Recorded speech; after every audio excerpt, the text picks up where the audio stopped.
To je, neko je već s vama pričao, jeste vi ti? On je prijatelj,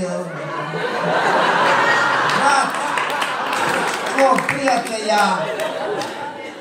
Znači, ti njemu stvarno vjeruješ da on ništa ne namjerava. To je... Mislim, ajde pljesnu svi koji ne bi ništa namjeravali u njegovom slučaju.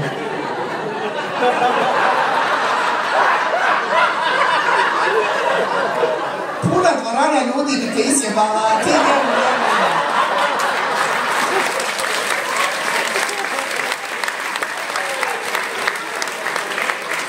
A što jest malo šupačka ti je taktika, ja ajde izvešću te, ali ja ništa neću, možeš sa mnom podijeliti neke... Ti imaš dečka, jel tako? A di je on? Koji je njemu korac? A? U fušu? Radi čovjek. Što smijemo ženu dok sam bio na terenu, to je... Ali dobro, 3 mjeseca, to je, kratko je to... A vi se već dugo znate ili... Znate se, koliko dugo? 24 godine. 4 godine. Koliko godina imaš? 19. Znači, znaš se od kad si imao 15 godina. Ti znaš da on od prvog trenutka... Ja ću reći iskreno, ja sam prestar. Daj šta mašeš, rukama, nisi nikad, ajde reci da nisi nikad. Šta je vrijeđaš, čovječe? To je uvreda da nisi nikad. I nikad nije bilo nikakve kemije među vama.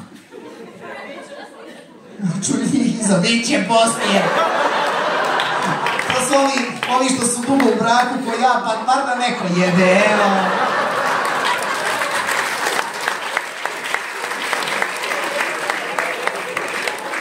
Ja ti ne vjerujem, ali dobro, ona da vjeruje, neka. Tu ima ljudi, evo, oni imaju djece, vi imate, koliko djece imate? 2 djece i to, jeste se isto znali prije nek što ste prohodali? Jeste. Ste bili prijatelji.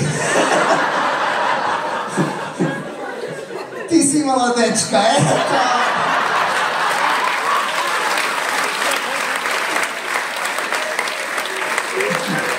Jel ti imaš curu neku? Imaš? Eto, pa šta fali trojkama? Gdje je tvoja cura? Jel li ona radi? Spava? Niče, ja sam mislio da si ti neki prepredeni, a ti si samo naivan. Nije dobro, imaš curu, koliko dugo ste skupa? 3 mjeseca.